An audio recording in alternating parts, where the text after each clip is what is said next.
Salam cerdas, Ibu Bapak, saudara-saudara yang saya hormati.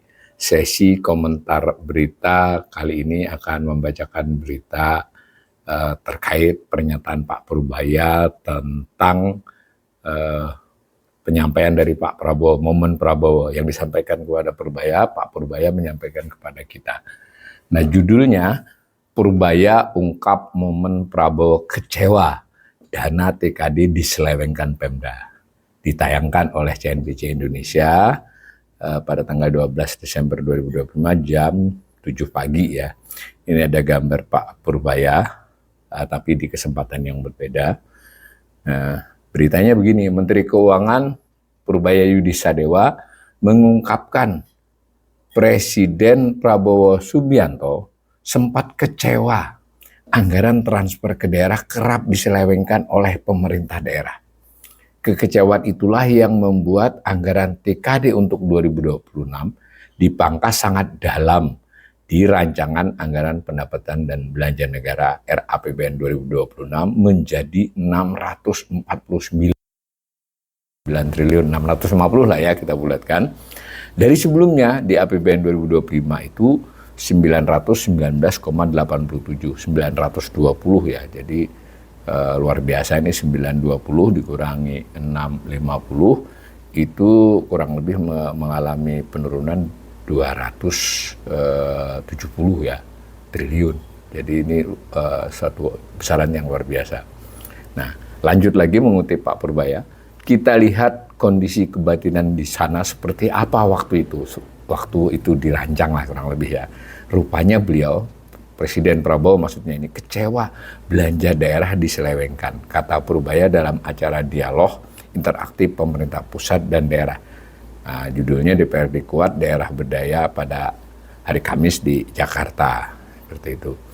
Alasan itulah yang membuatnya dalam hal ini Pak Purbaya ya baru menyadari anggaran TKD 2026 dipangkas sangat dalam oleh pemerintah saat dirinya belum menjabat sebagai Menteri Keuangan. Purbaya menjabat sebagai Bendahara Negara per 8 September 2025. Saya belum jadi Kemenkyu saat dipotong. Dasar pemotongan tidak terlalu jelas bagi saya saat itu. Maksudnya baru jelas setelah disampaikan oleh Presiden Prabowo menurut info dari Pak Purbaya sendiri ya. Kita nggak bisa mengkonfirmasi.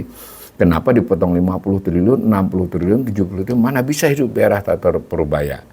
Nah begitu seperti itu saya bilang naikin, saya minta di hari kedua beliau menjabat nih, saya setuju naikin 43 triliun. Jadi kalau ada yang protes jangan ke saya lagi tegasnya. Oke, ini saya duduk persoalkan ya supaya kita juga fair terhadap Pak Purbaya.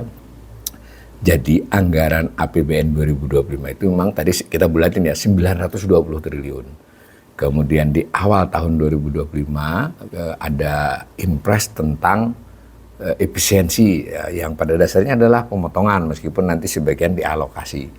Nah itu daerah kena kurang lebih 50 triliun ya. Sedangkan pemerintah pusat kurang lebih berapa ya waktu itu 250 juga, 256. Jadi nah yang pemerintah pusat ternyata direalokasi sehingga pemotongannya hanya kurang lebih 90 triliun. Bukan 250. Nah, sementara yang daerah tidak, memang murni 50,650 triliunan lah ya. Nah, jadi ini benar bahwa pada saat perjalanan 2025 ini adalah 920 di APBN, di perjalanannya ada impres, lalu ada pemotongan, meskipun ini juga tidak lazim ya, pemotongan itu harus yang cukup signifikan seperti itu harusnya melalui APBN perubahan. Tapi Presiden tidak mengusulkan APBN perubahan, pemerintah DPR juga diam aja. Cuma memang kemudian ada outlook, ada pernyataan-pernyataan berikut yang jelas itu turun menjadi berkurang 50 triliun dari 920 triliun. Itu oke. Nah, kemudian di bulan Agustus pemerintah mengajukan RAPBN. Itu angkanya sudah 650 tadi ini pembulatannya. Jadi tadi 920 di APBN 2025, kemungkinan dipotong 50 triliun jadi 870 di perjalanannya. Nah, di 2020 diajukan diturunkan lagi menjadi 650. Nah, itu Pak Purbaya tidak menyusun RAPBN-nya ya. Nah, tapi beliau sempat ikut pembahasan di bulan-bulan terakhir, di beberapa ya 3 minggu 4 minggu terakhir APBN. Nah, disitulah ini benar bahwa Pak Purbaya mau naikin gitu. Naikin, akhirnya deal dengan DPR itu naik 43 dari 650 tadi. Tapi kalau dihitung juga dibandingkan dengan APBN 2022 tetap berkurangnya 220 triliun ya. Ya, itu kita lihat itulah aspeknya.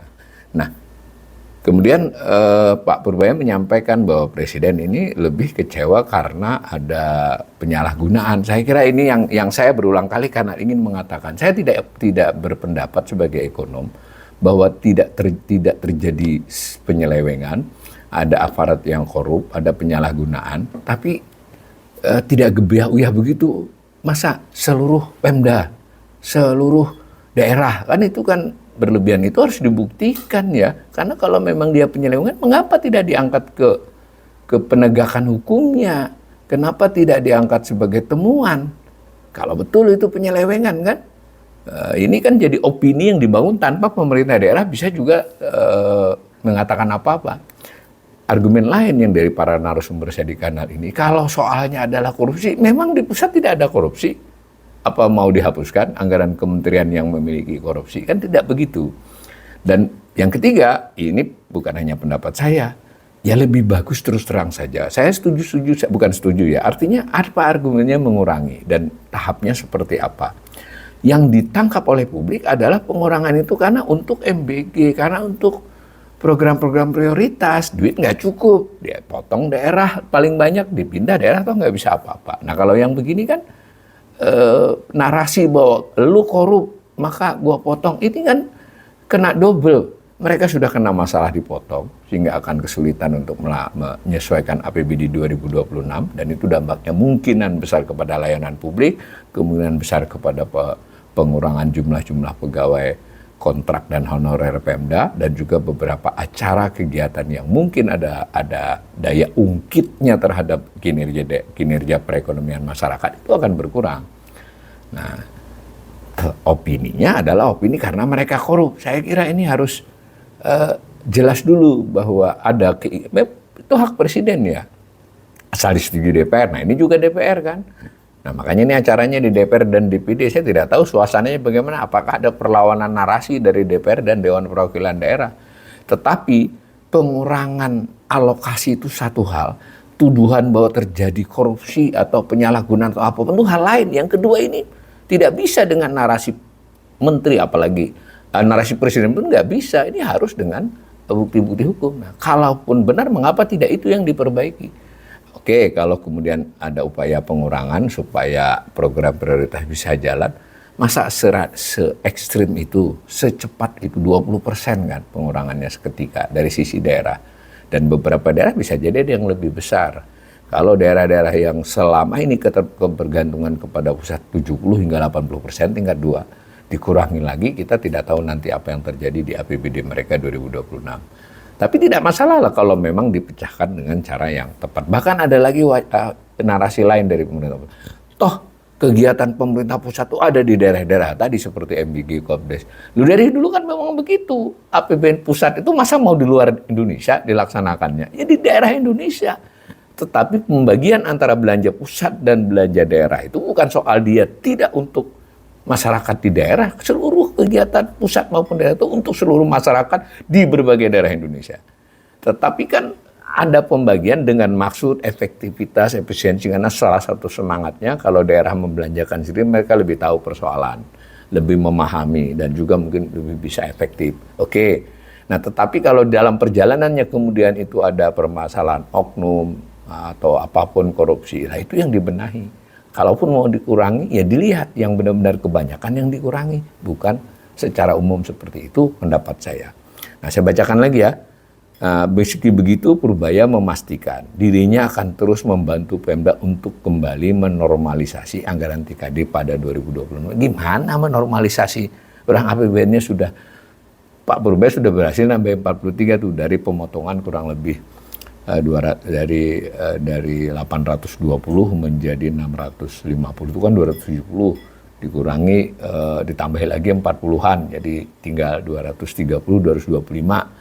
Nah ini mau dinormalisasi, bagaimana menormalisasi 225 itu? Kan ini jadi soal serius. Sebenarnya ada juga banyak hal teknis.